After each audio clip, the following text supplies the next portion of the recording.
पैर कांप रहे थे और पिकल ये देख के कंफ्यूज हो जाता है क्योंकि अक्सर कीड़े मरने का दिखावा करते हैं ताकि उन्हें मरावा समझकर कोई खाए ना। और यहाँ बाकी ने वही सेम चीज दोहराई है जिससे उसे काफी नुकसान पहुंचा था और फिर से कूदकर उसकी बॉडी पहले से ज्यादा कमजोर हो गई है और वो अब ठीक होने का दिखावा कर रहा है। अब बाकी तेजी से एक पंच मारता है और तोकीगावा हैरान हो जाता है कि उसका पंच मिस हो गया, लेकिन कुछ ही पल में पिकल अचानक जमीन पर गिर जाता है। सब ये देख के चौंक जाते हैं। अब पिकल खड़ा होता है और जैसे ही वो 2 कदम आगे बढ़ता है वो फिर से जमीन पर गिर जाता है। हानियामा ये देख के रेत्सु से इस बारे में पूछता है, जिस पर रेत्सु बताता है पिकल की बॉडी इतनी मजबूत है कि उस पर किसी भी हमले का कोई असर नहीं होता और इस बात को बाकी समझ गया होगा कि कोई भी डायरेक्ट पंच और किक उसका दिमाग नहीं हिला सकती, इसलिए उसने नई चीज आजमाई है और स्किन की पहली लेयर का यूज कर उसने पंच से उसकी ठोडी को छुआ। ये टेक्निक बॉक्सिंग रिंग में मुश्किल से ही देखने को मिलती है। इसमें पंच की स्पीड देके ऐसा लगता है कि बॉक्सर का पंच मिस हो गया, लेकिन जो इसके हत्थे आ गया वो फिर दोबारा खड़ा नहीं हो सकता। रेत्सु समझाता है स्किन की पहली लेयर जब जबड़े को रगड़ते हुए जाती है ये हमला इतना ही तेज होता है कि पूरा जबड़ा हिल जाता है और उतनी ही तेजी से उस इंसान का दिमाग भी हिलने लगता है। बाकी ने अपनी स्किन की पहली लेयर का यूज करके पिकल को नुकसान पहुंचाया और उसके हर हमले के साथ पिकल का दिमाग उतनी ही तेजी से हिलने लगा और ये उसका पहला अनुभव था जिस वजह से वो चक्कर खा के गिर गया। बाकी के इस मूव के कारण पिकल के पांव कांपने लगते हैं पर वो फिर भी डर के नहीं भागता। पिकल ने अपने युग में कई खतरनाक जानवरों का सामना किया और वो मरने से कई बार बचा है। उसने हर मुश्किल का डट के सामना किया, लेकिन उसने आज तक भागना नहीं सीखा। इस युग में भी कई फाइटर उससे लड़ने आए जो कि एक से बढ़कर एक थे, पर यहाँ भी उसने हर दर्द का सामना किया। पर इस बार उसने कुछ नया अनुभव किया जो उसने पहले कभी नहीं किया।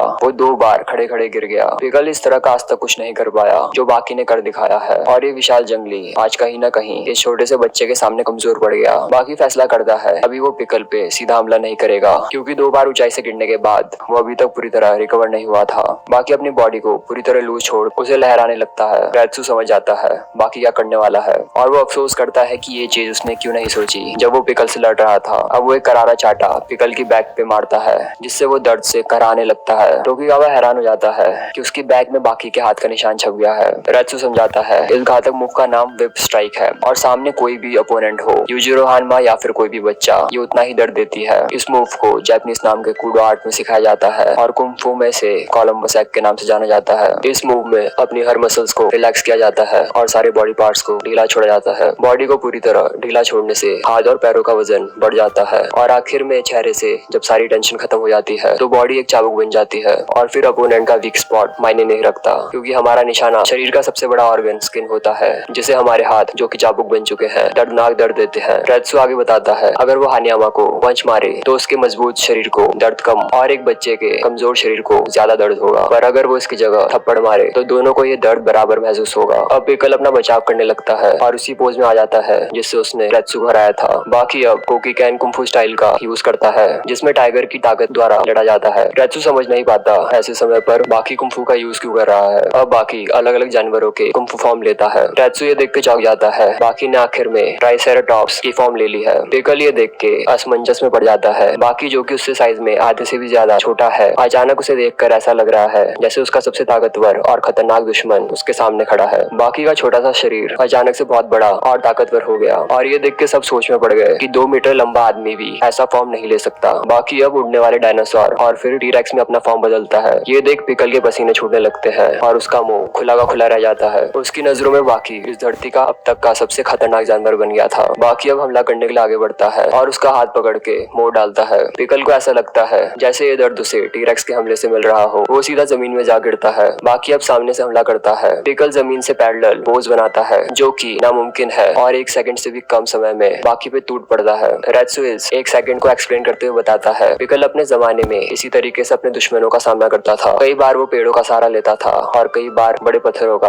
बाकी का वजन 70 किलो के आसपास है और खुद 100 किलो का होके भी वो पिकल को रोक नहीं पाया तो बाकी से कैसे रोक पाएगा। रेत्सु हैरान होता है उस 1 सेकंड में उसे इतने सारे ख्याल कैसे आ गए। वो एग्जाम्पल देके समझाता है जैसे एक स्वादिष्ट करी और राइस का निवाला लेते वक्त मुंह में तीखा, नमकीन, खट्टा और थोड़ा मीठा सा, साथ ही उसकी खुशबू, उसका स्वाद, उसके मसाले और हर चीज के बारे में अगर वो समझाने बैठे तो उसे करीब 10 मिनट लग जाएंगे, पर उसे 1 सेकंड से भी कम लगेगा इसका टेस्ट समझने में। रेत्सु आगे बताता है बाकी ने उसके अटैक को डॉज नहीं करा बल्कि उसके पूरे बल का सामना किया, लेकिन पिकल जितनी तेजी से आया उतनी तेजी से वो हवा में उड़कर एरिना के बाहर जा गिरा। बाकी ने उस समय ऐसा मूव किया जैसे वो कोई मक्खी को उड़ा रहा हो और ऐसा मूव किसी भी मार्शल आर्ट्स में नहीं है। हानियामा आगे बताता है कोई भी चीज जो तेजी से आगे बढ़ती है वो एक छोटी सी फोर्स से भी डायरेक्शन बदल सकती है। एक गोली जब चलती है तो वो किसी भी बॉडी पार्ट से बाहर आ सकती है। उसकी डायरेक्शन हमारे ऑर्गन से भी लगकर बदल सकती है। कई केसेस में ऐसा देखा गया है कि एक गोली ने पत्ते में लगकर अपनी डायरेक्शन को बदला है। अब बाकी पिकल के सामने चारों तरफ अपनी निशानी छोड़ उसके इलाके को अपना इलाका बना देता है। ये देख के पिकल भड़क जाता है। बाकी पिकल के करीब जाता है और पिकल उसे मारकर जमीन में पटक देता है। पिकल लगातार उसके चेहरे पे वार करने लगता है और बाकी उसके वार को ब्लॉक करता है। जैसे ही बाकी खड़ा होता है पिकल उसे जोरदार पंच मार के हवा में उड़ा देता है। बाकी को महसूस होता है पिकल की ताकत बिल्कुल बिस्किट ओलिवा मिस्टर अनचेन की तरह है और जब ये दोनों फाइटर लड़ेंगे तो इतिहास के पन्नों में एक नई कहानी लिखी जाएगी। और अगर बात हानियामा की हो तो उसकी ताकत भी पिकल की जैसी है। हानियामा भी सामने से उस पर वार करेगा क्योंकि पीछे से वार करना उसने सीखा ही नहीं है। और अगर बात ओवर की जाए तो उसके लड़ने का तरीका भी इसके जैसा है। और अगर दोनों की लड़ाई हो तो आखिर में कौन जीतेगा। लेकिन इन बातों से ध्यान हटाकर बाकी हानियामा भी ये सोचता है वो पिकल को किस तरह से रोकेगा। बाकी के मन से आवाज आती है उसने अपनी जिंदगी के 18 साल बहुत मेहनत करके गुजारे हैं और वो अब तक सिर्फ जीतने के लिए ही जिंदा रहा है। वो धरती के सबसे ताकतवर इंसान यूजिरो हानमा के कदमों पे चलता आया है। पर अचानक ये कैसे हो गया। क्या वो अभी भी यूजिरो हानमा से लड़ने की वजह ढूंढ रहा है। लेकिन वो अपने फादर से उसकी माँ का बदला लेना चाहता है और इस बात को करीब 4 साल हो गए हैं। बाकी का मन दुविधा में है कि वो उनसे नफरत करता है या फिर उनकी इज्जत। पर वो उनकी इज्जत आखिर क्यों करेगा।